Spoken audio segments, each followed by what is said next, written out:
Well, we're standing outside a famous house in Shrewsbury Road called Walford, which has the unique distinction of being the dearest house in Ireland when it was sold originally in 2005. The reputed price that it was sold for was 58 million. The house is a 1902 mansion, which curiously enough backs onto Shrewsbury Road. The front faces towards what now looks like a ploughed field, the garden of about 1.8 acres. And there is a planning permission, or planning permission was granted for 2 more houses in the back garden, but that's not the main thing that's being emphasised now.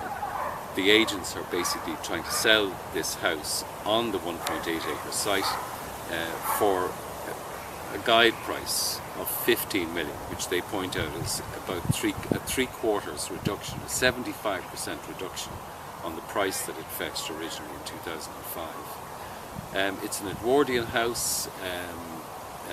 It's got those kind of Tudoresque characteristics of the barge boards and the gables and so on that you can see there. It's surprising how little grandeur it has. That's what most surprised me. I mean, okay, the condition inside is grim, there's no doubt about that, but none of the rooms have any real grandeur, which is, I suppose, what you might expect for that kind of money, even 15 million, very little of that. Part of the house is an extension, I think, on the original. And that would have contained the servants' quarters. There's a separate staircase that goes up through there. And in fact, that's something you could say about a lot of these houses in Shrewsbury Road, that they're actually not very bright inside.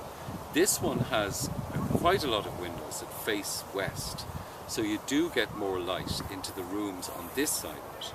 But on the other side, which faces east, the rooms are actually quite dark.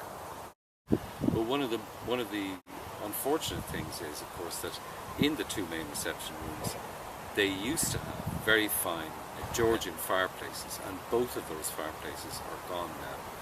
They were nicked, apparently, during the course of the past 6 years. We still don't know for sure who bought it. It was said at the time that it was McDonald, and later on his wife gave it. But we don't know that for a fact.